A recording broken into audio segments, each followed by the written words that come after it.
Então, pessoal, no nosso horário, são 19 horas e 30 minutos, eu vou começar exatamente no horário que foi planejado, agradecendo a presença de todos os nossos alunos, de todos os convidados, de todos os professores que já foram relacionados, como o professor Francisco Munhoz, professor Hélio Rubens, professora Kellen, professor Luiz Leite, professor Mauri, convidado nosso da FATEC, e talvez entre mais alguém que mais tarde, né? Então, agradecemos muito aí a participação de todos vocês, né? E então nós queremos também agradecer especialmente ao professor Edgar Charles Stuber pela participação de um tema que para nós é extremamente relevante, extremamente importante. A gente tem conversado que a grande questão é que nós precisamos inovar, todos nós já sabemos disso. A grande questão é como inovar, né? Então, o tema que o professor Edgar vai abordar abre um caminho bastante grande para a gente entender como que a gente pode inovar no desenvolvimento de um sistema, de um processo, ou mesmo de um produto, ok? Eu queria ler, assim, um mini currículo do professor Edgar e, em seguida, eu passo a palavra a ele. O professor Edgar é um pesquisador especializado... desculpe, pessoal. Está gravando, né, Hélio? Colocou para gravar, sim. Tá. O professor Edgar é um pesquisador especializado na resolução de problemas complexos, nos processos de inovação e de tomada de decisões organizacionais, com auxílio da inteligência artificial. Graduado em Engenharia Mecânica na FEI, MBA Internacional da FIA, mestre em Design Estratégico e doutor em Filosofia da Ciência pela Unicinos. Também é professor em cursos de graduação no INSPER e pós-graduação na FIA, USP, Exalc, USP e PUC, Rio Grande do Sul. Em 2010, fundou a Stuber Mentoring de Executivos, onde ajuda organizações de diversos setores da economia na geração de valor para diferentes públicos de interesse. Anteriormente, ocupou altos cargos de administração ao longo de mais de 29 anos de carreira executiva nas áreas de pesquisa e desenvolvimento, marketing, vendas, planejamento estratégico e inovação, em empresas globais do setor de autopeças e máquinas. Dito isso, mostra, né, qual é o potencial do tema que nós vamos abordar hoje. Agradeço mais uma vez ao pessoal que está entrando agora, a todos os envolvidos, e gostaria de passar a palavra ao professor Edgar. Professor Edgar, por gentileza, fique à vontade. Okay. Obrigado, boa noite a todos oficialmente. Eu vou compartilhar minha tela e eu queria combinar com vocês. Arnaldo, eu tenho uma dúvida. Nós temos 66 pessoas. É esse o público que está assistindo esta palestra ou que estão assistindo todas elas? Esta palestra especificamente tem 66 envolvidos até agora. Tá, excelente. Então, deixa eu compartilhar aqui.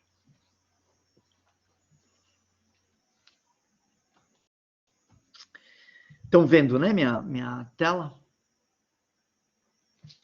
Sim, professor. Ok, perfeito. Então, Arnaldo, eu gostaria de agradecer também o convite, né? Esse é um tema que eu gosto muito, eu já venho trabalhando com... Na verdade, deixa eu contar um pouquinho para vocês da minha carreira, né? Eu sou formado em engenharia mecânica e fiquei... Na minha época, a gente se formava e ficava muito tempo numa empresa, né? Eu fiquei 22 anos numa empresa em São Paulo, sempre muito voltado para a área de inovação. Então, eu comecei com engenharia de produtos, depois eu passei para a área de marketing, vendas e marketing, até que eu me tornei uma unidade de negócios. Era uma empresa, a Freudenberg, que fabricava peças, autopeças, né? E o nosso grande cliente é as montadoras, né?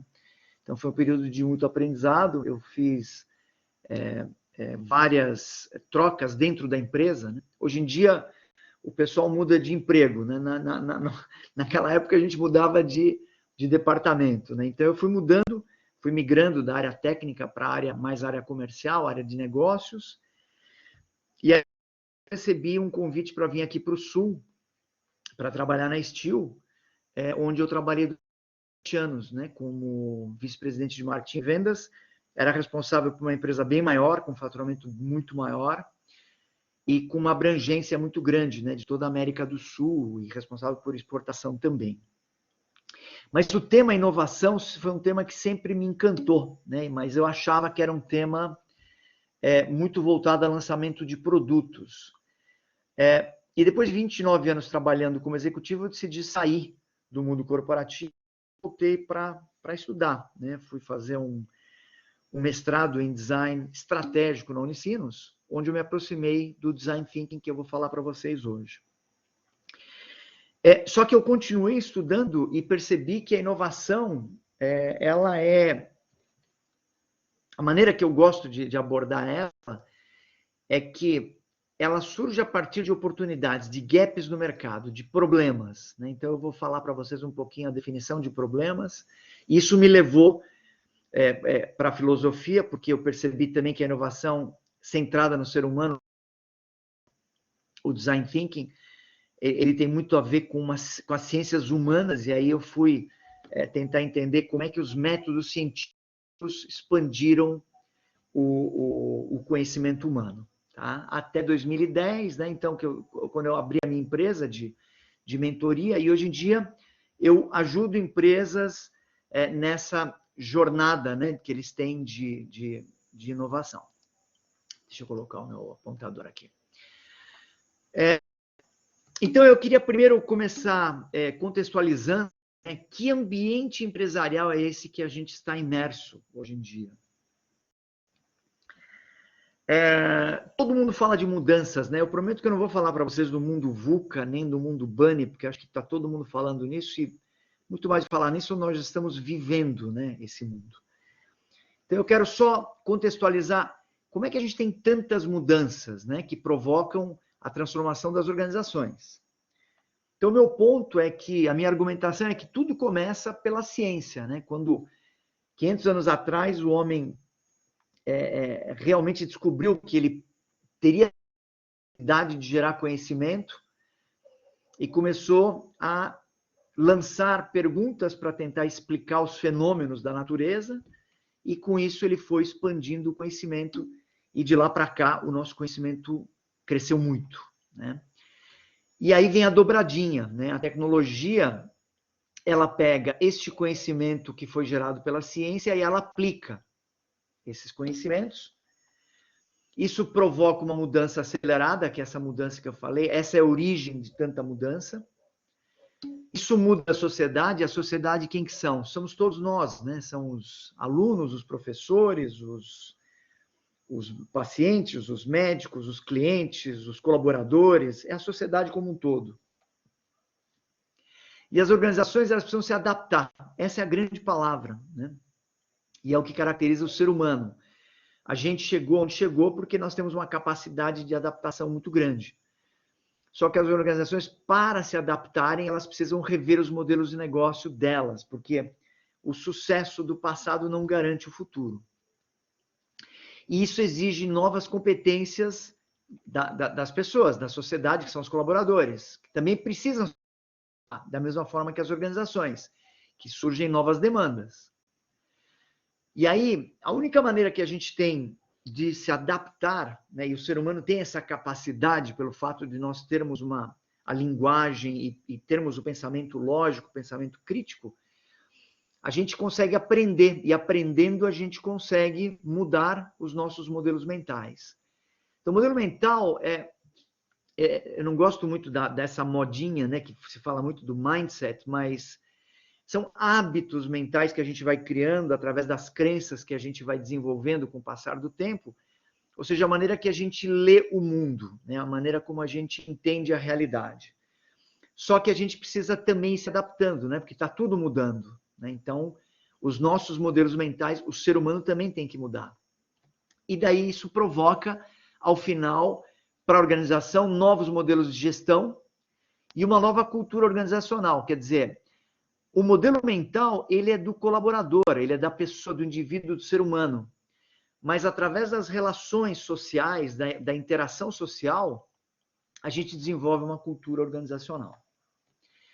Então, a tecnologia ela acaba transformando nossas vidas, como eu falei para vocês. Então, por quê? Né? Se a gente olhar, a Revolução Industrial ela começou em 1760, mais ou menos, quando a ciência tentou estudar um fenômeno que eram os fenômenos termodinâmicos, né? Então, aí, a partir disso, a tecnologia pegou esse conhecimento e aplicou nas máquinas a vapor, e a gente começou a tirar as pessoas do campo e levar para as fábricas. Aí veio a segunda Revolução Industrial, onde, da mesma forma, a ciência continuou estudando, explorando novos fenômenos, entendeu os fenômenos eletromagnéticos e a tecnologia pegou esse conhecimento e aplicou em máquinas elétricas, melhorando o rendimento das máquinas a vapor. Aí entra a linha de montagem, né? A linha de montagem está para o início do século passado, como a internet está para a gente hoje em dia, em termos de inovação. A terceira revolução industrial é da computação, que aconteceu na década de 50 e 60, e ela teve 3 ondas, né? Ela teve um primeiro momento de digitização, ou seja, o nosso conhecimento ele estava escrito à mão, né? Ou impresso, mas ele estava de forma analógica, e nós começamos a colocar ele nos computadores. Daí a gente passa da digitização, que a gente sai do mundo analógico e começa a migrar para um mundo mais digital, a gente começa a melhorar os processos das empresas de digitação e começa a ganhar excelência organizacional. E aí a gente chega na transformação digital que a maior parte das empresas está tentando passar, né? Até que tem empresas que já estão vivendo a quarta revolução industrial, que seria da inteligência artificial, né? Que seria a revolução digital.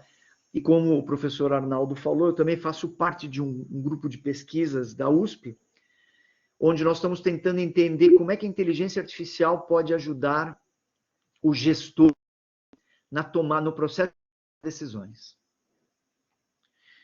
Bom, além de tudo que a gente viu, chega a transformação digital, então, né? Que é uma nova realidade que ainda acelera mais ainda as mudanças.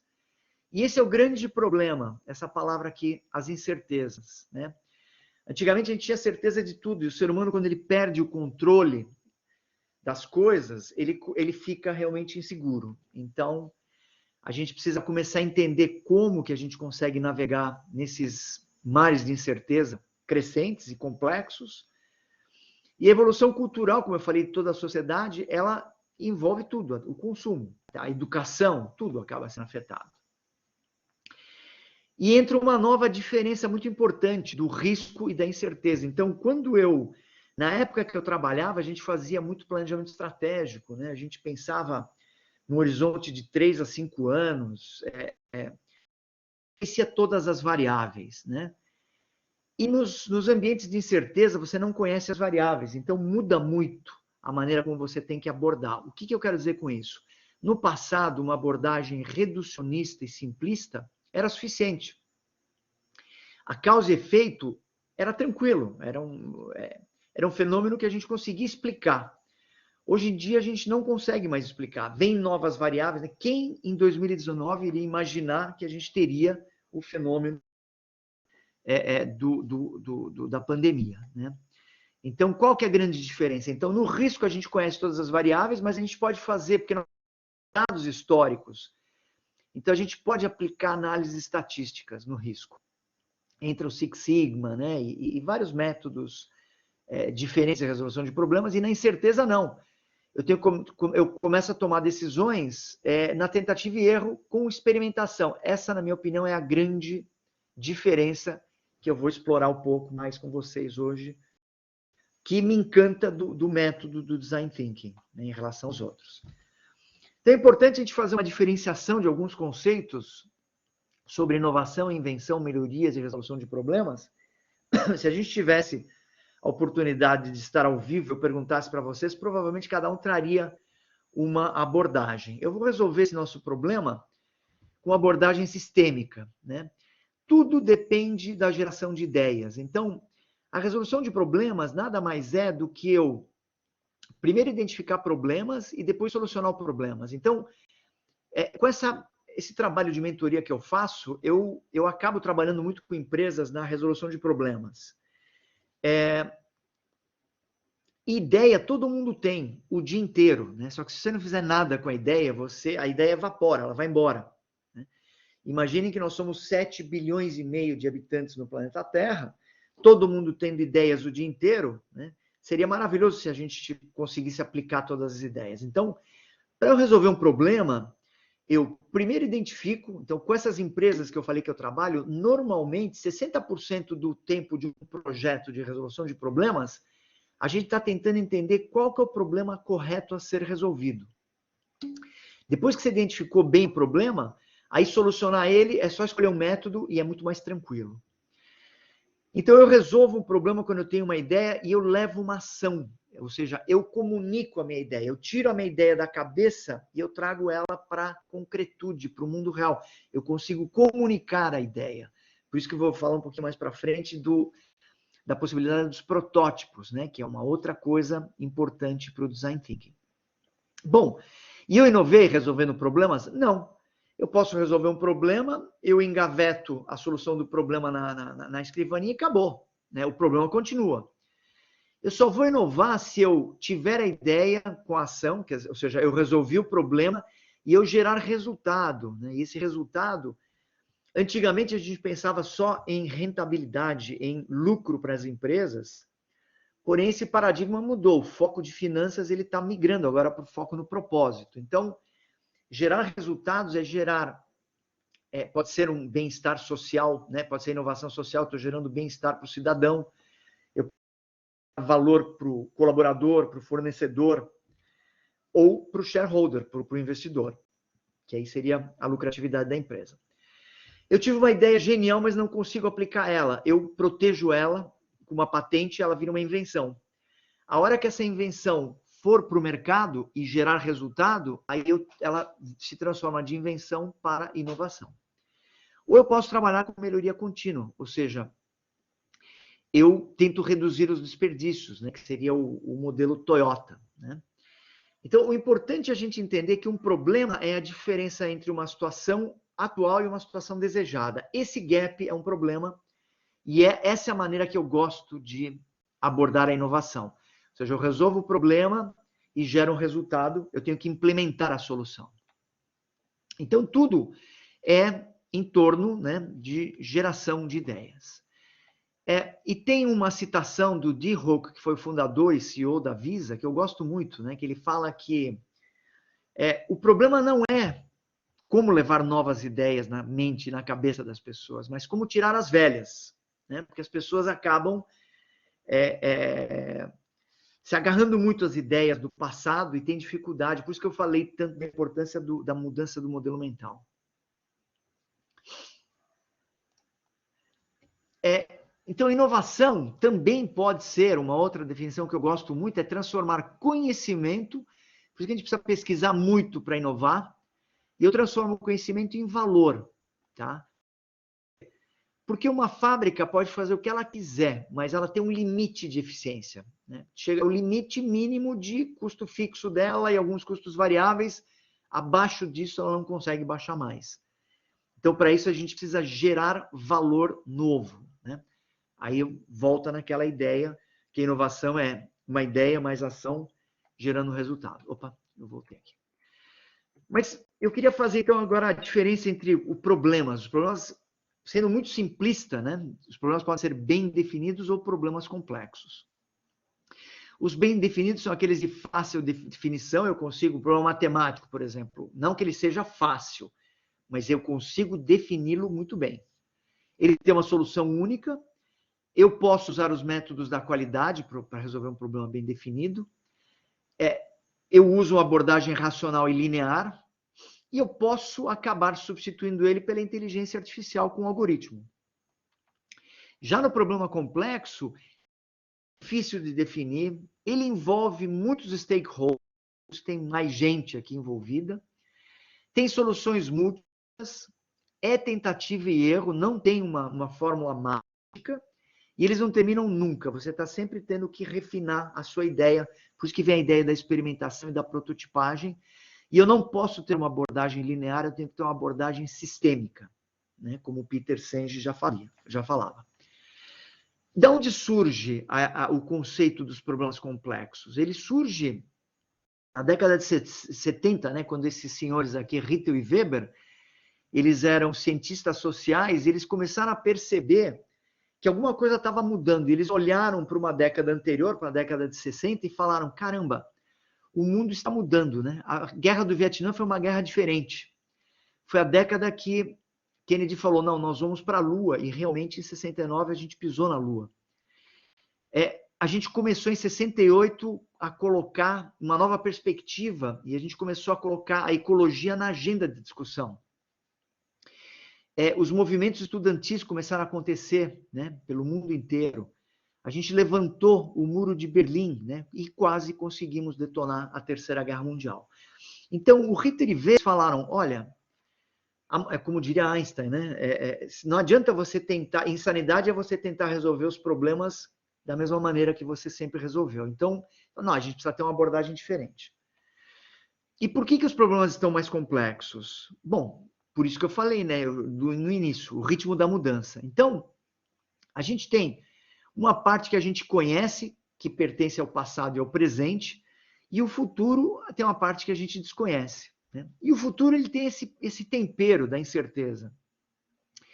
Agora, é muito importante para resolver um problema eu olhar para o passado, né, para ver o histórico dele, né, como mudar ele. No presente, a gente pode influenciar alguma coisa, né? E aí vem a história que eu falei para vocês. O nosso cérebro, evolutivamente, ele sempre foi indiferente, né? Por isso que a gente gosta tanto do status quo, por isso que é tão difícil colocar ideias novas na cabeça das pessoas. Porque a gente liga o módulo de sobrevivência, né? Então, a gente precisa mudar o modelo mental, e se a gente ficar só usando o modelo 1 automático, né, do Kahneman, tem aquele livro do Daniel Kahneman, Pensando Rápido e Devagar, a gente usa esse modelo automático, que é para economizar a energia do cérebro, mas a gente não consegue resolver problemas complexos. Para resolver complexo, eu preciso ligar o meu modo manual e eu preciso ter pensamento crítico e preciso realmente pesquisar. Então, resumidamente, a gente pode falar que os problemas, a gente tem problema de toda a espécie. A primeira coisa que a gente tem que fazer é identificar o problema para daí depois solucionar. Eles podem ser complexos, quando envolve incerteza, que eu falei para vocês, quando a gente não conhece as variáveis, ou bem definidos, quando eu tenho dados históricos.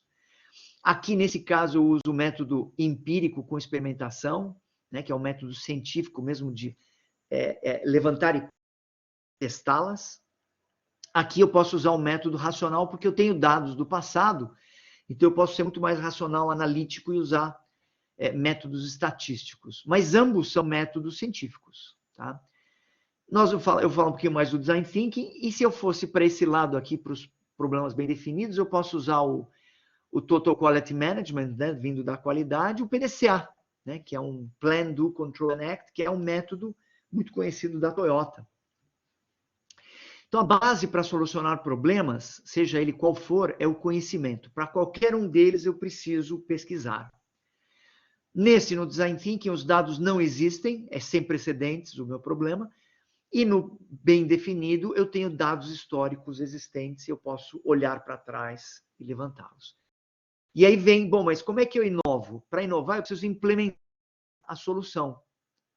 Então, se eu gerar valor novo, eu vou ter inovação, e se eu tiver apenas uma recuperação de um valor que eu perdi, eu tenho uma melhoria. E aí eu posso usar ou métodos ágeis, ou métodos tradicionais, o famoso cascateado. Então, Kanban, Scrum e PMI, mas a gente vai colocar mais foco no Design Thinking. Então, tem uma diferença central aqui. Uma coisa é resolver o problema, E outra coisa que eu coloquei, inclusive, em negrito, é implementar a solução. Implementação de solução é uma disciplina, que só com disciplina eu consigo inovar. Então, eu pego essa solução, tenho uma disciplina muito grande, eu consigo gerar valor para os diferentes públicos de interesse. Quais são as consequências, então, das rápidas mudanças que a gente está vivendo? Para a sociedade, como eu falei, a ciência expande o conhecimento, a tecnologia aplica, só que muda a cultura da sociedade e muda as organizações. E eu, como indivíduo, eu tenho os meus hábitos mentais, eu tenho muita dificuldade de mudar, porque o ser humano tem dificuldade de mudar, e do ponto de vista profissional, as organizações acabam me cobrando novas competências. Então, o eixo central é a capacidade de adaptação do ser humano. Precisamos estar atentos às mudanças culturais. E hoje em dia, por conta de todas essas mudanças, todos os negócios estão sob ameaça. Se a gente pegar os bancos, né? Não precisa nem falar, né? Os bancos tradicionais, antigamente, a gente olhava, era o Itaú, Unibanco, Caixa, Banco do Brasil, né?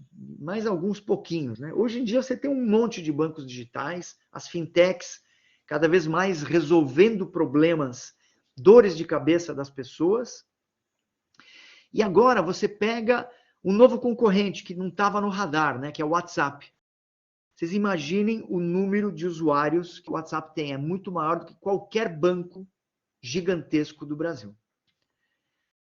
Estão fazendo transações agora pelo WhatsApp. A saúde também está mudando, né? Nós estamos indo para hiperpersonalização, ou seja, hoje em dia a gente consegue coletar os dados vitais dos organismos e o médico consegue desenvolver um tratamento específico para cada pessoa. Mobilidade nas cidades está mudando, né? Cidades com os smart cities, os sensores baixando muito de custo, os prédios se conectando, dentro de casa tudo se conectando, os carros se conectando com as cidades, a mobilidade mudando. Então, tudo está em transformação e a educação, a gente não precisa nem falar que ela está diante de uma grande disrupção. Eu tenho grandes críticas para o modelo atual da educação, apesar de dar aula em muitos lugares, que eu acho que a gente simplesmente mudou do analógico para o digital e eu acho que esse não é o caminho. Mas isso é um papo para uma outra apresentação. Então, o que está acontecendo? O que a gente percebe é que as fronteiras estão se dissolvendo entre os fornecedores, os clientes, os colaboradores, está desaparecendo tudo. E a gente precisa começar a pensar de todos os públicos de interesse. Por isso que é muito importante ter uma abordagem sistêmica, porque a gente não está mais falando agora de uma cadeia de valor linear como era no passado, onde tinha causa e efeito muito fácil de ser explicada. Hoje em dia você tem ecossistemas de negócio, então você tem que entender a interdependência de todos esses participantes. Então, quando a gente olha o mercado, hoje em dia, né? Antigamente a gente fazia um produto novo, era para aquela família tradicional, né? Aquela família típica da propaganda doriana, né? O pai, a mãe, o filho e a filha. Hoje em dia você tem uma quantidade muito grande, crescente, né? Da população envelhecendo, pessoas que não querem mais casar, querem ficar sozinhas, casais do mesmo sexo, que não querem ter filhos, idosos cuidando de crianças, pessoas que querem ficar sozinhas. Então, você tem todo tipo de cliente hoje em dia. E do ponto de vista de mercado, você tem a empresa aqui no centro, né? Esse meu cursor vermelho está ajudando muito, né? Mas você tem a empresa no meio e orbitando em torno dela você tem os fornecedores, aí você tem os distribuidores, o varejo, né? Os atacadistas. Então, tudo isso a gente tem que olhar como um grande ecossistema. E a gente está vivendo atualmente uma economia da experiência, né? Que é um conceito que foi cunhado em 1998 por Pine and Gilmore. E você tem empresas como a Nike, como a Adidas, a Starbucks, estão muito mais preocupados na experiência total do cliente do que apenas na venda de um produto.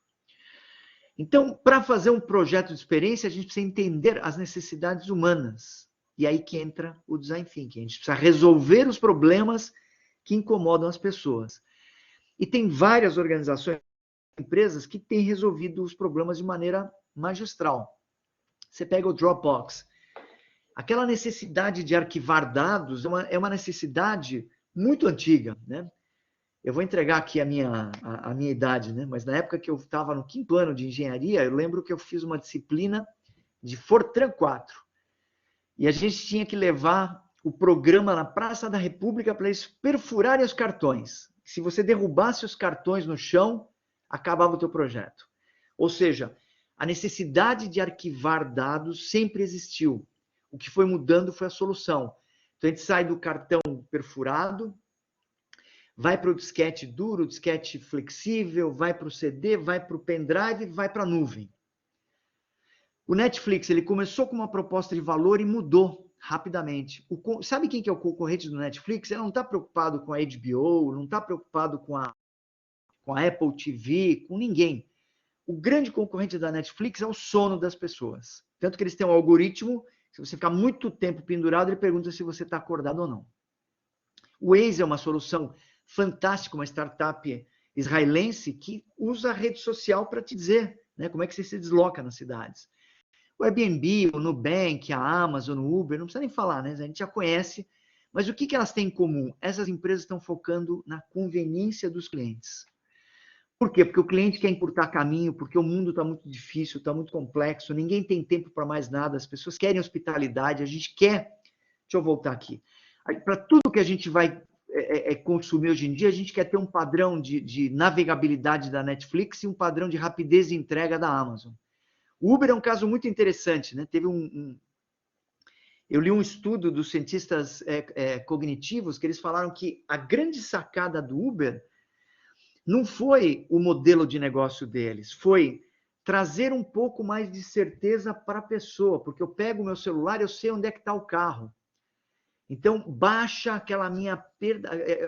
A pior coisa que tem é a gente perder o controle. Então, quando você tinha que ir para a rua para pegar um táxi, você não sabia se havia um táxi, se não vinha, se estava chovendo, né? Então, hoje em dia, o Uber devolveu um pouco mais essa pseudo sensação de controle que a gente tem sobre a situação. As empresas não podem expor os seus processos, ineficiências e burocracias para o cliente. E a tecnologia, seja ela qual for, pode ser inteligência artificial. Eu não sou um catastrofista achando que o mundo vai acabar e que a inteligência artificial vai acabar com os empregos. Não, eu acho que a inteligência artificial vai ajudar porque o ser humano é muito importante para resolver problemas complexos. Então, a tecnologia ela pode resolver problema transacional, tá? Mas o ser humano vai continuar a cuidar da parte relacional. E aí vem as novas competências para o gestor do século XXI, né? Que é o tal do T-shape, que é uma metáfora para descrever as competências socioemocionais das pessoas. Antigamente, a gente se preocupava muito com competências técnicas, aquelas que você pode fazer um curso para adquirir. As socioemocionais, não, né? Então, o que é importante hoje em dia? É você ter uma pessoa na sua equipe com profundo conhecimento numa área profissional, mas que consiga interfacear com outras pessoas, que saiba cooperar, que tenha capacidade de trabalhar com outras pessoas. E aí a gente começa a entrar no ambiente da empresa. Então, a empresa tem muitas decisões operacionais, a gente tem a rotina, que são a gestão que tem que ser feita, né, do dia a dia, mas também tem que ter uma abordagem projetual, ou seja, eu tenho que resolver problemas de processo de vendas de desempenho, eu posso usar vários métodos, mas eu resolvi o problema, eu tenho que acabar implementando a minha solução, e aí eu uso uma abordagem projetual, que podem ser métodos ágeis, ou pode ser o tradicional método cascateado. Então, qual que é a importância de resolver problemas para uma organização? Primeiro, trazer inovação, como eu já falei para vocês, ou melhoria contínua, ou redução de desperdícios, ou trabalhar na experiência do colaborador. Hoje em dia, eu já fiz 2 projetos com empresas de experiência de colaborador. Você traça a jornada do colaborador, você entende que trabalho ele tem que fazer, quais são as barreiras, os impedimentos do dia a dia para ele entregar o trabalho dele, e aí você remove essas barreiras da jornada dele e você está inovando, porque você está gerando valor para ele. Ou a experiência do cliente, que é a mesma coisa que eu falei anteriormente, como o Uber está fazendo, o Dropbox e a Netflix. Eu gosto muito dessa citação, que é de um professor de Stanford, que fala que grande parte das falhas das empresas é trabalhar no problema errado. Por isso que eu falei para vocês que nos projetos que eu me envolvo com as empresas, praticamente 60% a 65% do tempo que a gente está trabalhando, a gente está tentando identificar o problema correto. Não adianta o problema errado, ou fazer como as empresas que são ainda do passado, que tiram o ser humano da jogada, resolvem o problema, só que quando voltam a rodar o problema, ele volta. Não tem jeito. Então, a resolução de problemas não tem uma receita infalível, mas tem método. E aqui eu começo a abordar, então, o método do Design Thinking. Se vocês entrarem na internet e colocarem Design Thinking, vocês vão ver que tem várias maneiras. Tem o de 3 fases, da IDEO, de Stanford, tem 5 fases. Eu gosto desse aqui, que tem 4 fases, Berkeley. Você tem o de 8 fases, que é da IBM. Você tem o da SAP também, que tem 5 fases. Bom, são vários tipos, não importa. O princípio é o mesmo. Ou você pode ter o método racional para problemas bem definidos, que é o PDCA. Aqui eu tenho dados históricos, eu identifico a causa raiz, faço um plano de ações, é o P, de plan, eu faço um plano para mitigar a causa raiz que eu encontrei, eu aplico ela, é o do, eu controlo depois de algum tempo, 3 ou 6 meses, até que o processo estabilize, e eu tenho que atuar novamente, então isso aqui é um ciclo. No Design Thinking, eu não tenho os dados. Então, a primeira coisa que eu preciso fazer é tentar encontrar o problema, que é a parte vermelha, e depois eu resolvo o problema. Mas eu vou explicar ele um pouquinho mais para frente. Então, nós vamos olhar agora o Design Thinking como uma abordagem centrada no ser humano. O ser humano tem que estar no centro de todas as decisões que a gente toma. E é um método empírico, né? Então, vamos olhar ele com calma agora, né? Com essa abordagem, né? Eu gosto desse diagrama cartesiano, porque ele mostra aqui neste eixo você tem o mundo concreto, que é o contexto onde está acontecendo o problema, e aqui o mundo abstrato, que é o escritório. Eu tenho o que eu conheço e o que eu desconheço, que é o futuro, né? Para onde eu estou querendo migrar minha solução. Então, a primeira coisa que eu faço é pesquisa. Eu preciso estar nesse quadrante. Eu preciso coletar dados do mundo, fazendo observações e entrevistas no mundo concreto, no contexto onde está ocorrendo o problema. Eu preciso listar quem são os stakeholders e eu preciso fazer pesquisas de dados conhecidos, ou seja, desk research, e preciso fazer observação e entrevistas em profundidade. Aí depois eu volto para o escritório. E outra coisa, não dá para resolver problema. Sozinho não se resolve um problema complexo. Tem que ser de forma cooperativa em times. Aí eu volto para o escritório, mundo abstrato, com os dados conhecidos, eu faço análise e síntese, eu uso várias ferramentas, tem persona, tem mapa da empatia, tem jornada da persona, tem muitas ferramentas, não vem ao caso aqui a gente entrar no detalhe, mas o que acontece nessa fase? Eu acabo entendendo qual que é o problema real que eu tenho que resolver. E aí eu consigo gerar as perguntas bem feitas, que essa é a grande sacada do método empírico. Eu obter conhecimento através da pesquisa, faço análise e síntese dos dados, quando eu sintetizo, eu reagrupo os dados e faço as perguntas bem feitas para ir para a ideação. Aqui eu gero ideias, seleciono ideias e prototipo. Então, ideação, eu posso brainstorming reverso, brainwriting, tem várias técnicas, né? Gero muitas ideias, seleciono as ideias, prototipo, ou seja, eu tangibilizo a minha ideia, e aí eu volto para o mercado para falar com as pessoas com as quais eu estou querendo resolver o problema e faço experimentação, ou seja, eu mostro o meu protótipo e coleto feedback, mas tem técnica para isso também, porque não adianta você ficar vendendo sua ideia, você precisa apenas coletar feedback. Se a pessoa entendeu o que você está querendo, a sua hipótese que você está querendo mostrar, né, para a pessoa, se sua hipótese não é clara, joga sua ideia no lixo, pegue uma outra ideia e volte para campo, que daí você vai refinando, né, a sua hipótese e vai melhorando muito essa sua hipótese. Então, por isso que eu gosto muito de comparar com a ciência, porque é muito parecido com o método científico, né? Você faz pesquisa, você agrupa os dados, você faz perguntas, Aí você gera ideias, que são as hipóteses para resolver o problema, e você faz experimentos.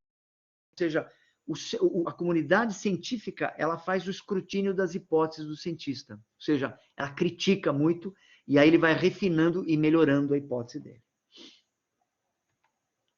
Outra maneira também de ver, tem muita gente que gosta, que é o duplo diamante, né? Muito parecido, tá?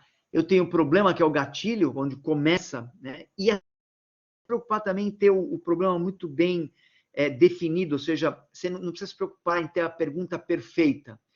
É como cientista, você coloca uma pergunta primeiro para rodar, a partir dela você vai divergindo, vai fazendo as pesquisas, você vai descobrindo, aí você tem que chegar no problema real que tem que ser resolvido, aí sim você tem o problema que tem que ser resolvido, e aí você vai gerar ideias de forma divergente, e aí você volta a convergir até uma solução. Só que isso aqui, apesar de parecer ser linear, ele é um processo cíclico e sistêmico. Então, eu falei para vocês do mapa de stakeholders, ele é muito importante a gente entender quem está no mapa, no contexto. Eu vou mostrar para vocês aqui um exemplo. Eu trabalhei durante 4 anos com o pessoal da Poly, fazendo treinamento de Design Thinking no Hospital Albert Einstein. Então, treinou muitos médicos, enfermeiros, engenheiros, né? Tem muito engenheiro no Albert Einstein, administradores, e eles me chamaram para um projeto específico que era como é que a gente conseguiria melhorar a experiência do idoso que fosse atendido fora da geriatria. Porque aquele idoso que é atendido na geriatria, tudo bem, o médico sabe como tratar dele, os enfermeiros sabem como cuidar dele. Agora, se ele cai numa emergência, ou numa, sei lá, ele quebrou a perna, né? Levou um tombo, aí os enfermeiros não têm prática, às vezes a maneira que eles pegam no braço já deixam o idoso intimidado. Então a gente começou a listar, bom, tudo bem, ele tem que estar no centro, né, do nosso problema, porém, os vizinhos dos idosos são importantes, né? Nós estamos falando do Hospital Albert Einstein, tem muitos idosos que levam os cuidadores lá, os amigos dos idosos também são importantes, e os familiares são extremamente importantes. A parte de assistência médica, você tem que olhar todas as especialidades, médicos, plantonistas, nutricionistas, técnicos de enfermagem, enfermeiros, a gente listou todos. E o pessoal de administração, mesmo o pessoal terceirizado de alimentação, limpeza, recepcionistas, eles estão olhando o dia a dia, eles estão vendo como é que é a dinâmica do médico, do enfermeiro no trato com o paciente. Então, é muito importante entrevistar essas pessoas e observar, né? Também a gente fez observação, né, de idosos, você tem que pedir licença, porque temos os aspectos éticos, né, que você tem que respeitar. Falamos com os administradores, mas nós começamos o projeto no SAC, onde eu vim a descobrir que o Einstein tem um conselho de idosos só para melhorar a experiência dos idosos, e a gente começou pelas reclamações para tentar entender, e a maior parte das reclamações vinha dos familiares dos idosos. Então, às vezes, estava tudo perfeito, o idoso estava 2 semanas lá internado, e de repente, na hora de ter uma alta, faltava uma cadeira de rodas. Pronto, era o suficiente para o familiar ficar louco da vida e ir no SAC fazer reclamação.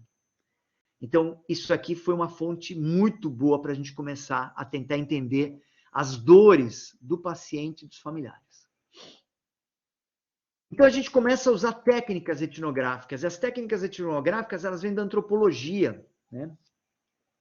A gente não usa tanto pesquisa quant, a gente até usa a quant, mas a qual é mais importante para você ter profundidade. Então, você, normalmente num projeto desse, você primeiro se apresenta, aí você apresenta o projeto, né? E às vezes eu trabalho com pessoas, por exemplo, fazer um projeto de melhoria da experiência do passageiro no aeroporto. Você imagina o que é você conversar com uma pessoa no aeroporto que está correndo, ou normalmente as pessoas estão atrasadas ou estão angustiadas porque vai ter que despachar a mala, tal, então é muito difícil. Então, você tem que se apresentar e apresentar o projeto para que a pessoa pare e perceba que vai ter valor para ela.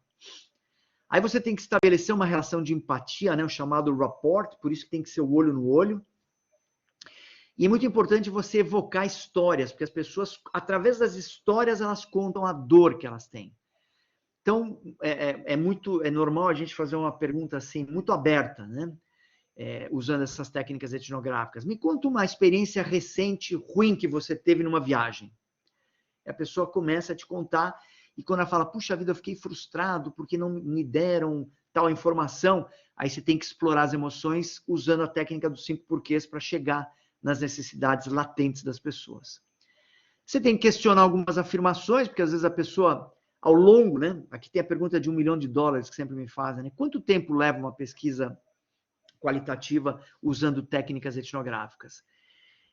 Em torno de 40 a 45 minutos você consegue, para ter realmente uma relação empática, conseguir a conexão, conseguir ouvir histórias, explorar as emoções, mais ou menos esse é o tempo. Aí, ao longo desse tempo, as pessoas às vezes se contradizem, é importante você parafrasear a pessoa para mostrar que você está com uma escuta ativa e questionar as afirmações para não sair com dúvida, agradecer e finalizar e vai para outra entrevista.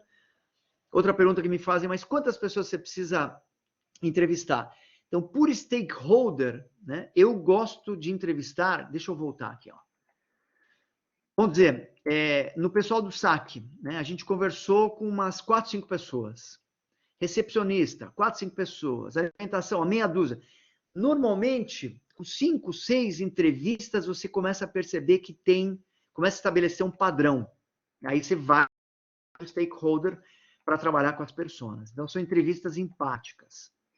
E tem técnicas de observação também que são muito usadas, são muito importantes, não só a da entrevista, mas é observação direta no contexto do problema. Às vezes você vai... Eu já fiz, por exemplo, trabalhos aqui no Sul e também em São Paulo com comunidades pobres, né? Onde que a pessoa não tem, às vezes, você não consegue acompanhar a pessoa o dia inteiro, então você pede para a pessoa preencher um diário para você entender a jornada dela ao longo do dia. Tem uma outra técnica que se chama Fly on the Wall, muito usada para varejo, né? Quando você está no supermercado, para tentar entender os hábitos de compra das pessoas. Então, as pessoas pegam um produto, às vezes elas começam a olhar e elas estão lendo o rótulo, então é importante você entender o que as pessoas valorizam, né, quando elas estão comprando. Ou você pode usar, esse aqui a gente usou no hospital, que é sombra. É você acompanhar o médico ou enfermeiro na rotina dele. Você não fala, mas você vai tomando notas. Então, você está pesquisando e você está usando técnicas etnográficas, além da conversa que você teve, da entrevista, a observação. E aí, como é que a gente transforma ideias em realidade? Usando protótipos de baixa resolução. E essa que eu acho que é a grande sacada. Lembra que eu mostrei lá para vocês? A gente começa pesquisando no primeiro quadrante, faz análise e síntese, chega nas perguntas bem feitas, aí vai para uma sessão de ideação, gera muitas ideias, seleciona as ideias, faz os protótipos, e são esses protótipos de baixa resolução, que são as hipóteses que você está levantando para resolver o problema. E o protótipo, o modelo, para que ele serve? Ele serve para tangibilizar uma ideia. Eu tiro a minha ideia da cabeça e consigo comunicar no grupo e para as pessoas para as quais eu estou resolvendo o problema. E tem vários níveis de protótipos, né? E aqui é uma brincadeira, né? A gente tem o protótipo mais baixo de todos, é o chamado porcótipo, né? Ou seja, eu uso materiais muito simples, mas assim, é um protótipo de baixíssima resolução. Pode ser um desenho, qualquer coisa, mas é suficiente para eu transmitir a minha ideia. Eu posso usar também o que eu chamo do provótipo. É um protótipo para provocar as pessoas para que elas falem, para que elas reajam, para que elas se deem feedback. O importante é que eles sejam de baixa resolução nessa primeira fase. E a gente quer avaliar as nossas hipóteses. Então, é como a ciência, como eu falei para vocês. O cientista, quando ele tem uma hipótese, que ele não tem a teoria, ele coloca na comunidade para escrutínio, a comunidade científica critica, ele refina a hipótese dele até que ela se torna uma teoria. Ou, no nosso caso, a solução do problema. E o protótipo não precisa ser uma coisa extremamente elaborada, tá? Os tipos de protótipo que eu gosto, um desenho simples é protótipo. Eu estou tirando da minha cabeça, mas eu estou conseguindo transmitir. Um storyboard é muito importante. Storyboard, ele é o protótipo que, né, as empresas cinematográficas usam muito, né, para fazer o roteiro de um filme. né? E hoje em dia é muito fácil você montar storyboards, né? Usando imagens, usando desenhos. Pode ser um produto 3D. Por exemplo, lá no INSPER a gente tem o Fab Lab, né? Então a gente faz protótipos de vários níveis, né? Ele pode ser um protótipo 3D, pode ser um aplicativo, né? Hoje em dia você tem aplicativos gratuitos, tipo InVision ou Marvel, que você simplesmente faz um desenho, né, a lápis no papel da tela, você imagina uma característica, tira a foto, sobe na nuvem, e se você tirar umas 18, 19 fotos, você pode baixar usando o aplicativo na nuvem, parece que você está navegando no seu aplicativo. Então, é muito barato hoje em dia fazer um aplicativo, né? Pelo menos o protótipo. Pode ser um mapa mental, pode ser uma simulação, né?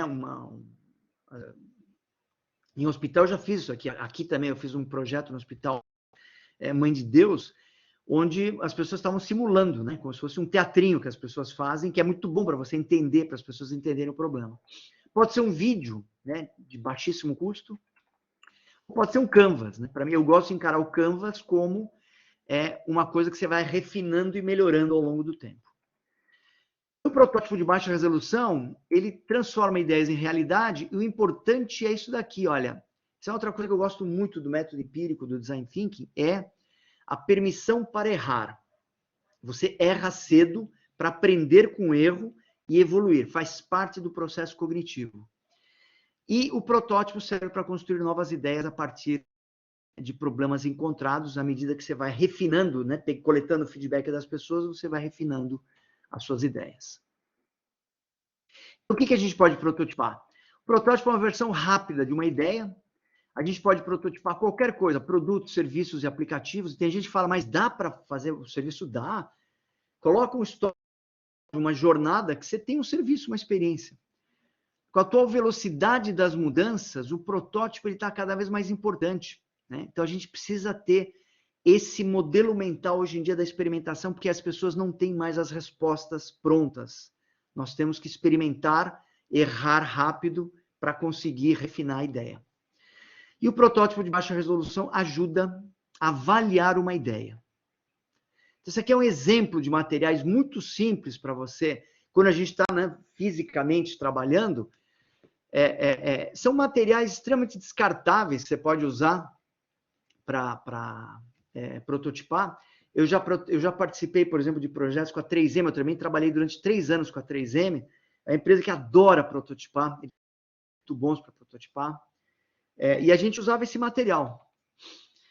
Então, aqui eu já estou praticamente terminando, né, a minha apresentação, que eu quero falar um pouquinho desse processo iterativo do design, o iterativo no sentido que ele está sempre sendo refinado, né?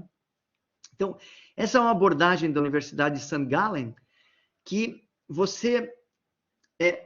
o número de ideias que você tem, ele tem que ser muito grande, né? Porque a ambiguidade é grande. Então, quanto mais ideias eu tenho, menor é a chance que eu tenho de falhar no meu projeto. Então, a gente começa fazendo protótipos de exploração do espaço para tentar entender que texto que é esse que o problema complexo está ocorrendo. Aí eu pego e faço um protótipo de uma função crítica, uma só, faço vários protótipos para várias funções. E percebam que eu estou divergindo aqui ainda. Eu faço um protótipo chamado Dark Horse, que é pegar daquela ideação que eu fiz, eu gerei muitas ideias, eu pego uma ideia louca e prototipo uma ideia, aquela que você fala, não, nunca vai dar certo essa ideia. Ok, prototipa ela e mostra para as pessoas que, de repente, você pode ter um insight.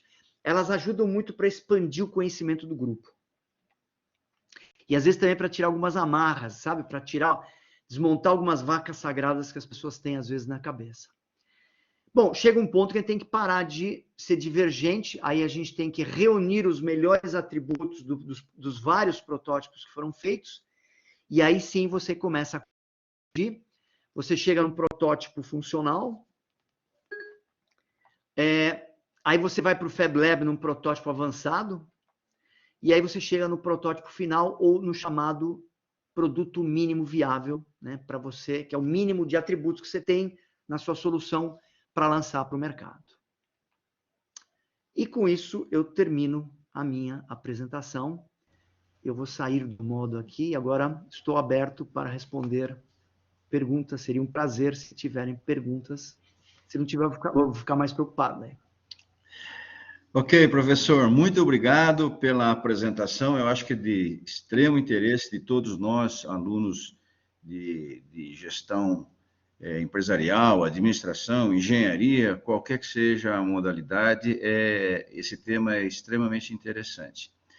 Nós temos aqui, são 20 horas e 25 minutos, nós temos um tempo para, eventualmente, responder algumas questões. Eu vou pedir para que o aluno ou o participante levante a mão e eu vou habilitá-lo como apresentador para poder conversar, fazer a pergunta diretamente para o professor Edgar, que prefere que seja feita dessa forma, né? O professor Marcos é o primeiro, né? Então vamos lá, Marcos. Vamos colocar o Marcos como apresentador para ele poder falar. Cadê o Marcos? Já pus. Já colocou. Aí vai o Emerson na sequência.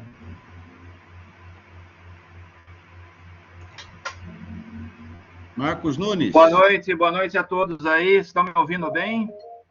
Boa noite, sim, perfeito. Oi, Edgar, primeiramente, parabéns pela palestra, muito bacana, sabe? Eu atuo em área de qualidade e sou professor aqui na Atom, e realmente você mostrou uma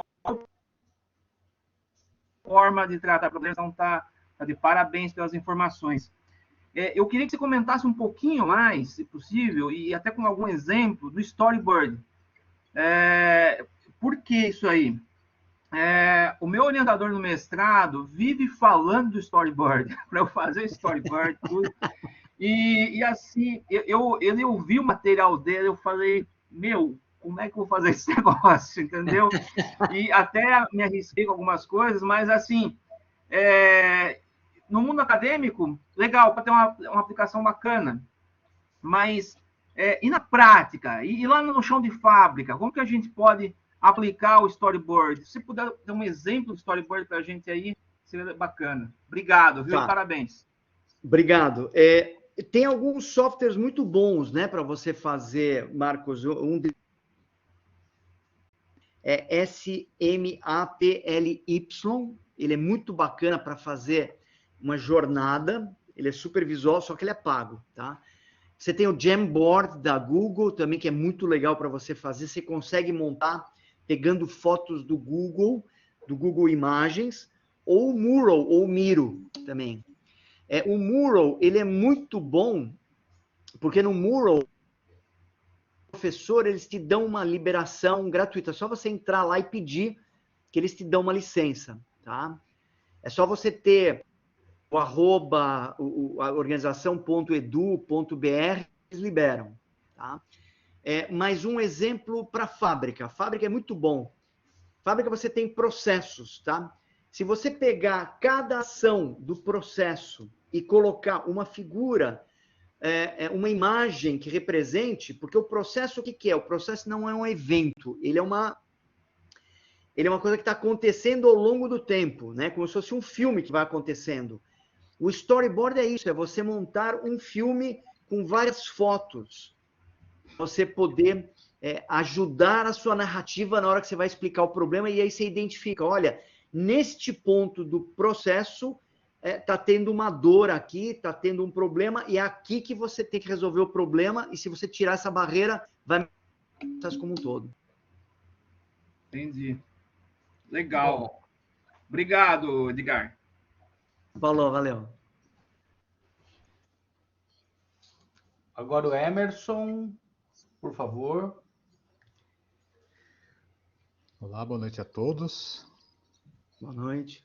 Obrigado pela oportunidade, professor Edgar, parabéns pela apresentação, excepcional. Obrigado. PMO versus Design Thinking. Particularidades, um complementa o outro, um substitui o outro. Tá. Qual seria mais interessante? Ambos? Tá. O PMO está se reinventando, né? Eles lançaram um novo... acho que saiu agora, né? Este ano, último lançamento deles, eles estão começando a não apenas usar... Eu não sou totalmente contra o método cascateado de projeto, tá? Eu acho que tem alguns projetos que você precisa fazer no cascateado. A minha crítica ao método cascateado é que demora muito. E, às vezes, muda o contexto e você chegou numa solução e até você implementar essa solução já mudou de novo. Eu, particularmente, gosto muito dos métodos. Eu faço a comparação do PMO com o método do Scrum ou Kanban, tá? Onde você faz entregas diárias, pequenas, e vai checando, vai fazendo experimentações e vai vendo se os stakeholders, aí você tem que ter o papel do Scrum Master, né? Os papéis dentro do Scrum para te darem feedback para você melhorando. Mas eu separo, tá? O Design Thinking é um método de resolução de problemas. O PMO ou os métodos ágeis são métodos de aplicação da solução. Ou seja, eu preciso de uma abordagem projetual para aplicar a minha solução que vira um projeto. Respondi sua pergunta? Sim, sim, muito bom. Muito obrigado, professor. Essa era Beleza. a minha pergunta mesmo. Muito obrigado. Joia. Ok, pessoal, alguém mais tem alguma pergunta? Nós temos uns 10, 15 minutos aí. Fiquem à vontade, explorem o conhecimento do professor. Isso pode ajudar, inclusive, o pessoal que está desenvolvendo trabalho de graduação, sempre tem um fiozinho que pode puxar, né? Então, fiquem à vontade, se alguém quiser fazer uma pergunta diretamente ao professor. Tem perguntas no chat? O Enasto vai fazer uma pergunta. Deixa eu tornar ele apresentador. Tá bom. Enasto, por favor.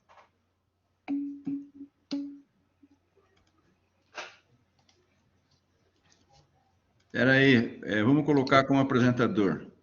Foi. Boa noite, pessoal. Estão me ouvindo? Sim. Sim, estamos. Obrigado, é uma palestra muito boa, um tema bem atual, né? A gente está precisando bastante de informação nesse sentido. E a minha pergunta hoje eu trabalho em uma indústria onde a gente está implantando aqueles pilares do TPM.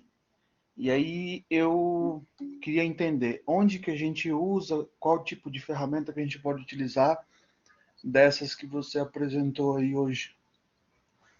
Tá. Enaston, o TQM ele é fundamental. Ele começa na Toyota, né? Década de 80, quando chega os japoneses. Não sei se você conhece a história toda, né? Mas assim, os americanos nadavam de braçada, eles tinham domínio total do mercado. E não davam bola para os produtos japoneses. Os produtos japoneses eram como os produtos chineses há bem pouco tempo atrás, também, que hoje em dia os produtos chineses são muito bons, né? E todo mundo falava, não, produto japonês, tá, não tem problema. Quando, de repente, eles foram ver na década de 80, eles tinham perdido 20% do market share dentro dos Estados Unidos, entraram em pânico, chamaram o MIT, e o MIT decidiu fazer um estudo global, foi na Europa e foi estudar na Ásia, né? Então, estudou Ásia, Europa, Estados Unidos, para tentar entender qual que era esse segredo dos japoneses, da Honda e da Toyota. E eles perceberam que era realmente a filosofia do Total Quality Management, né? Que é atacar totalmente o desperdício. Porque isso vem da origem cultural dos japoneses. Eles moram numa ilha pequenininha que tem poucos recursos. Para eles não podem pensar absolutamente nada. E aí escreveram um livro muito bom, né? Que é A Máquina que Mudou o Mundo. E a partir daí foi se desenvolvendo todo o Lean Manufacturing, Lean System, Lean Thinking, Lean para a parte administrativa. Então o TQM eu acho que ele é uma base que tanto que os hospitais usam muito hoje em dia. Porque ele vai direto no desperdício. E se você pensar bem, a gente tem desperdício em tudo.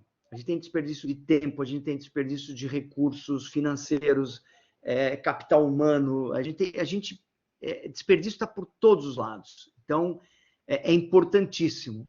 É a base, na minha opinião, para você começar. Porém, eu acho que não é suficiente para encarar as mudanças que vêm pela frente. Então, é aquela condição mínima que você tem que ter. Não dá para viver sem TQM. Só que ela é a base.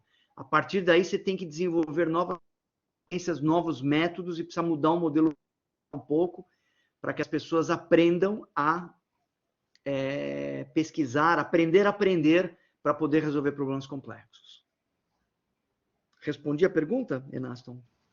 Sim, sim. É que também está relacionado, né, a questões culturais, né, de que as pessoas já criaram a cultura na organização, e isso é um pouco de quebra de paradigmas, né, que é algo que a gente precisa trabalhar.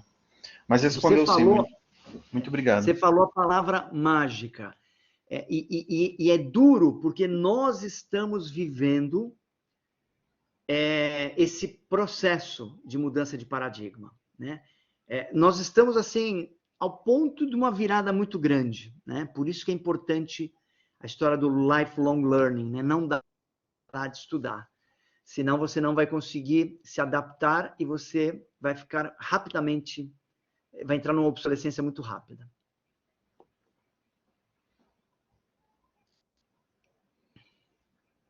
Mais alguma pergunta?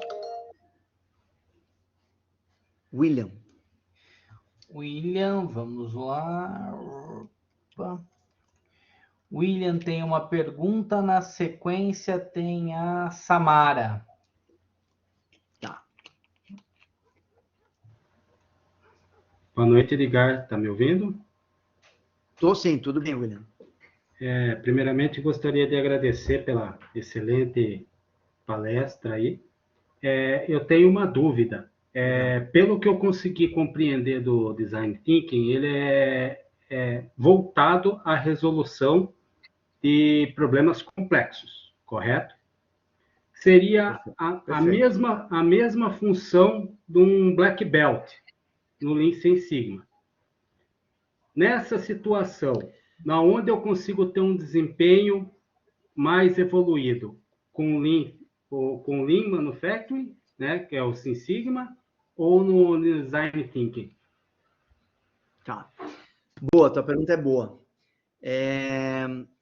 Métodos, eu falei do PDCA, né? Mas se você tiver dados históricos, você pode usar o PDCA, você pode usar o MASP, método de análise e solução de problemas, você pode usar o 8D, você pode usar o Six Sigma se você tiver domínio de ferramentas avançadas de estatística, tá? Mas você precisa ter um volume muito grande de dados. O Design Thinking, não, eu não preciso ter dados. Eu vou para o mercado e eu vou aprender, eu vou pesquisar, eu vou observar pessoas. Então, onde se aplica um, não se aplica o outro. O Six Sigma, eu tenho dados, eu posso trabalhar. No Design Thinking, por exemplo, não adianta eu querer... não é muito tentar usar o Design Thinking para baixar refúgio de uma empresa. Tá? O Six Sigma é muito bom. Tem um problema de logística, tá? Que eu tenho uma série histórica. Usa causa e efeito do PDCA, o Six Sigma, muito melhor. O Design Thinking é para problemas complexos, quando eu estou falando de gente, pessoas, experiências, entendeu a diferença? Um eu tenho dados, outro não tenho dados. Entendi perfeitamente. Muito obrigado pela explanação. Beleza. Samara?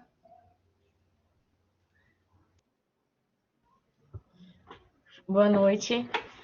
Boa noite. O meu a pergunta anterior já respondeu parte da minha dúvida, relacionada mais à questão de como a gente direcionar a atenção para o problema real, né? Hoje, na indústria, a gente mitiga muitas coisas, tem várias ações, mas a gente vê que sempre tem recorrência nos problemas, então a gente não ataca diretamente qual é a causa.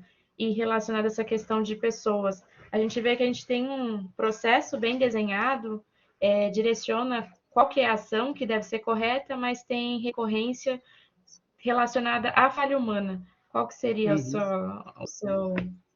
Como que eu posso falar? Da sua experiência, o que você pode falar assim, para a gente pegar e melhorar esse ponto? Qual seria a sua dica? Samara, essa é uma pergunta de $1 milhão. Eu, por exemplo, você não imagina a dificuldade que as empresas têm de fazer um ranking de problemas. Existe uma confusão muito grande no mercado entre tomada de decisões e resolução de problemas.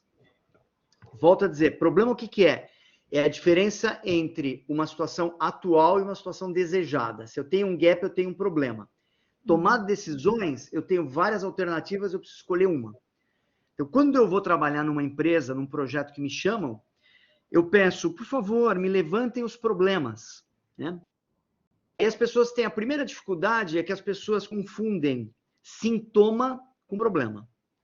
É como você vai no médico, você chega no médico e fala, doutor, eu acho que eu estou com uma apendicite, né? Você não vai falar isso para o médico, né? Porque você já chega com a solução. E o gestor tende a fazer muito isso. Ele já chega com a solução, não com a dor. Então, você tem que chegar e falar, puxa vida, eu estou com febre, eu não estou me sentindo bem.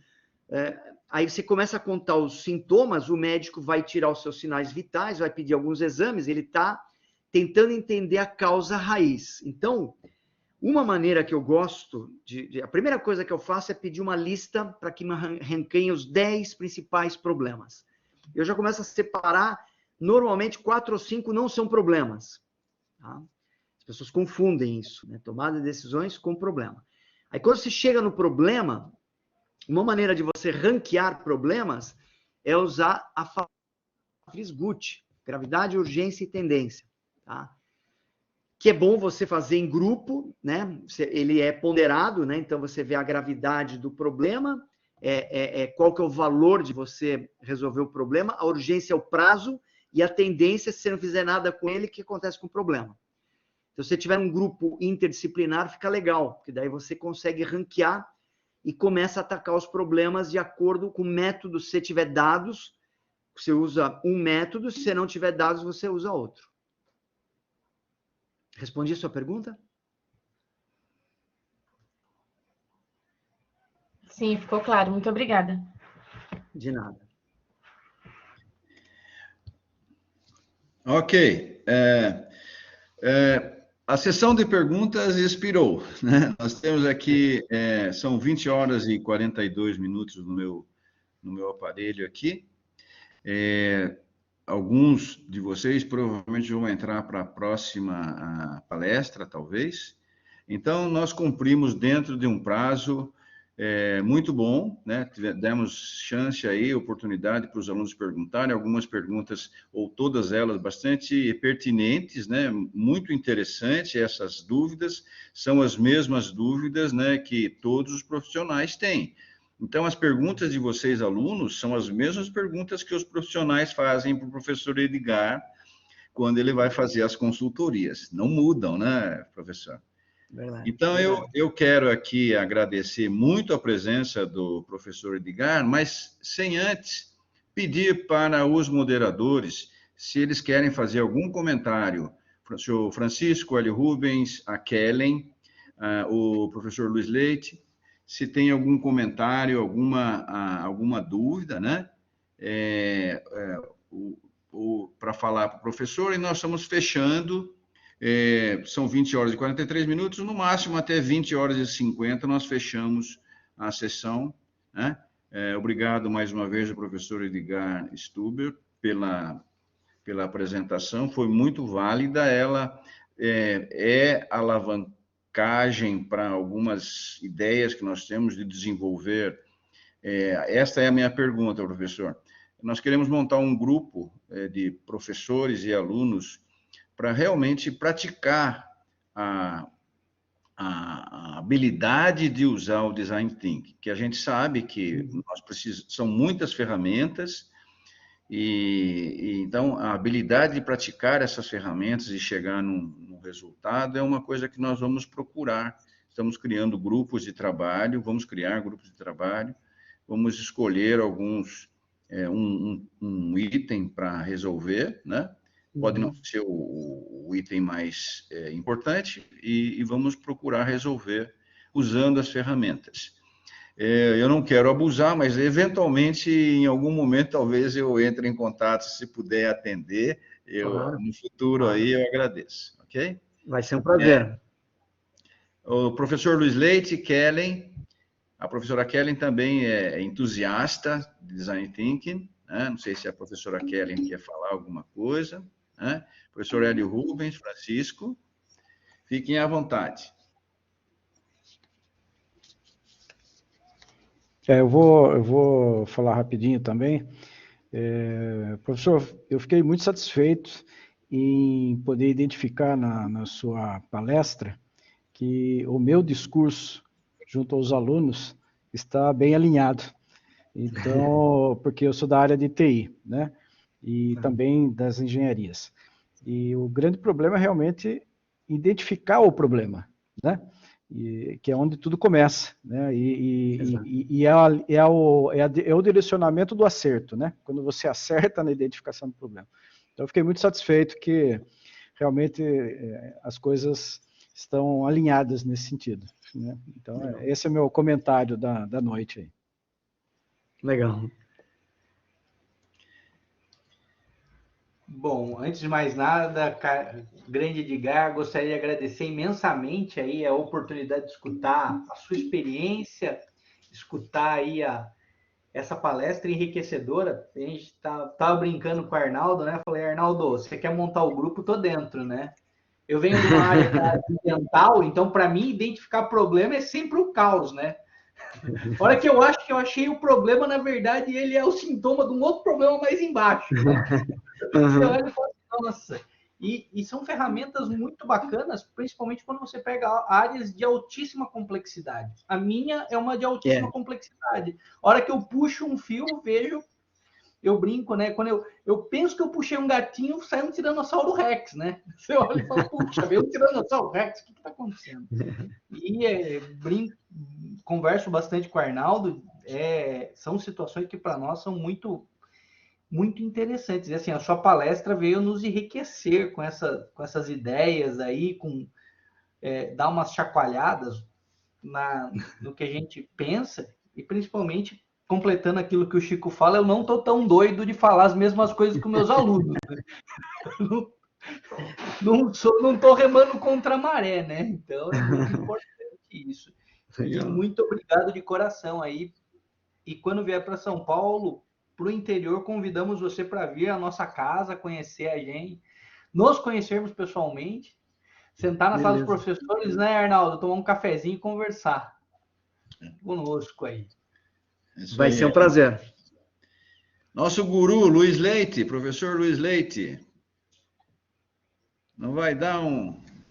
Primeiro agradecer ao professor, acho que foi brilhante a apresentação dele, mas tenho de estudar muito, tenho de conhecer muito. Sou um iniciante aprendiz nessa disciplina, tenho de conhecer um pouco mais para poder ter algum argumento mais forte. Mas o importante foi a abertura, na realidade, a abertura de horizontes, de uma visão nova que cada vez mais impacta tanto a engenharia como a administração, como o mundo, né? Impacta o mundo. Essa brutal incerteza que a gente tem e que exige, na realidade, uma forma de pensar nova. E isso é muito importante. Me interessei fiquei curioso de avançar mais no tema, ok? Era isso. Legal. Parabéns, professor Edgar. Tudo de bom. Obrigado. Ok, professor Luiz Leite. Mais alguém quer se manifestar? Senão, nós já vamos fechando a sessão. São 20 horas e 49 minutos. O pessoal se expressando aí. Realmente foi muito importante para nós, viu, Edgar? Realmente importante. Agora, tanto um aluno, o Marcos, como o professor Luiz Leite, mencionaram uma coisa importante, que é a nossa colocação. É um assunto novo para nós, porque não adianta dizer, olha, eu conheço o Canvas, eu conheço a brainstorming, eu conheço, mas essa estruturação e saber usar com propriedade essas ferramentas, essa é a grande preocupação. Eu já fiz esse treinamento no passado e reconheço que eu só vou realmente conhecer quando eu fizer, no mínimo, meia dúzia de projetos até o fim. Sim. Né? Antes disso, eu não posso dizer que eu tenho habilidade, eu posso dizer que eu tenho conhecimento. O professor Luiz Leite mencionou bem, esta é a ideia que nós temos de criar um grupo e começar a trabalhar, fazer workshops, fazer capacitação interna mesmo, né, Kellen? A Kellen trabalhou com isso, o trabalho de pós-graduação, especialização da Kellen é na área de Design Thinking. Então, queremos crer aí que no futuro a gente vai poder realmente aplicar esses conceitos aí. Certo, Kellen? A Kellen não gosta muito de falar, né, Kellen? Tá, um problema no áudio. Boa noite. Boa noite. Sim, Arnaldo. Essa palestra foi muito boa. Eu trabalhei com Design Thinking, né, no MBA. E foi levantamento de escopo de projeto com a utilização da ferramenta. Uma comparação do Playbook, né, com Design Thinking na parte de arquitetura, para você fazer a elaboração de um projeto, né, de uma casa junto ao cliente. Então, é bem legal, é uma ferramenta muito prática para a gente da engenharia. Eu acho que abre possibilidades e visões de levantamento de problemas, né, que com metodologia comum a gente não consegue enxergar. Além de ser uma coisa mais fácil, né, que nem aquelas pessoas que precisam ler, assistir um vídeo e para conseguir entender. E isso é uma ferramenta que acho que abre bem mais fácil como que a gente consegue abordar o problema e chegar a uma resolução mais rápida. Bem legal. Mas é isso que o Arnaldo falou, a gente tem muito que estudar, né, porque tem muitos caminhos, né, dentro dessa ferramenta. Sim. E eu só agradeço que abriu outras janelinhas aí para a gente ter mais ideias, né, Arnaldo? Agradeço muito, professor. Foi muito de grande valia a tua apresentação, a tua aula. Muito obrigada. Obrigado a vocês. Ok.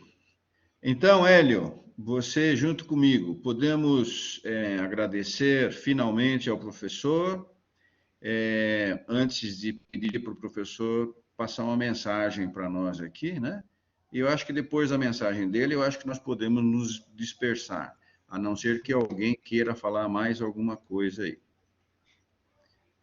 Brigadão, Edgar, e deixo com você aí a palavra final. Tá. Então, a palavra final eu já mais ou menos falei ela, né? Essa história da importância do aprendizado, da gente não parar de estudar, né? Aprender, porque é a única maneira que a gente tem de se adaptar, porque a coisa vai ficar pior cada vez mais, né? Não adianta falar que estamos chegando no final da pandemia, a gente sabe que a pandemia vai ter outras mutações, quando terminar a pandemia, a gente já está começando a viver o global warming, né? o impacto do aquecimento global, problemas geopolíticos globais, ruptura da cadeia de suprimentos. Então, a gente tem que se preparar porque o cenário está ficando cada vez mais complexo e incerto, não tem jeito. Então, não é uma mensagem pessimista, não, muito pelo contrário, é dizer, temos que nos preparar, porque vem tempestade pela frente. Ok. Pessoal, bom, professor Edgar, o certificado da sua palestra ministrada será disponibilizado, acredito até que essa semana, o de segunda e terça já saiu lá na plataforma da Even, ou Even, não sei como é que a gente chama aquilo. Então, de qualquer forma, eu verifico isso e depois te informo. Combinado. Finalmente, mais uma vez, não temos como agradecer, é um embrião super importante, eu acredito nisso, a gente está se mobilizando nesse sentido e quero crer que a gente consiga criar essa massa de professores e alunos, começar a desenvolver esses conceitos aqui. Muito obrigado mesmo pela sua contribuição. Foi um prazer. Podem contar comigo, então, para o futuro, se tiverem, se fizerem alguma coisa do tipo grupo e eu puder ajudar, vai ser um prazer. Tá bom? Ok, então. Vamos saindo, então, os participantes. Perfeito. Eu vou pedir para os participantes saírem. Vocês ouviram, né, o pessoal que está aqui ainda, o certificado será disponibilizado talvez ainda essa semana na plataforma. Fiquem atentos, então, e guardem esses certificados, né, porque isso faz parte de currículo, inclusive. Ok? Esperando os participantes saírem. Então, professor, quando é que vem para São Paulo? Não sei. Por enquanto, eu não estou com coragem de entrar no avião ainda. Venha de teco-teco, aquele que só vem você e o... Eu não estou com essa grana toda ainda, mas na hora que tiver um teco-teco, eu vou. Mas quando eu vier para cá, avisa, você vem para Piracicaba, ao invés de comer pamonhas de Piracicaba, você vem comer a coxinha de Sorocaba. Coxinha de Sorocaba. É que para você, em Piracicaba, não se escuta isso, mas nós aqui, sempre escutei um carrinho de som antigamente que passava e falava pamonhas de Piracicaba. Puro milho verde. Era engraçadíssimo. Pessoal, eu vou para outra. Então, Edgar, forte abraço para você. Tenha uma ótima semana aí. Um abraço, Francisco. E se porventura você se recordar da gente em algum momento, sabe onde nos encontrar. Tá? Você é um convidado especial aí, tá bom? Super abraço, sucesso. Abraço. Até a próxima. Chico, obrigado. Tchau, gente. Um abraço para todos vocês. A gente se vê aí, tá bom? Valeu. Tá, joia. Beleza. Bom, gente, eu também vou saindo, tá? Tá bom. Obrigado, professor. Boa noite. Falou. Muito obrigado. Boa noite.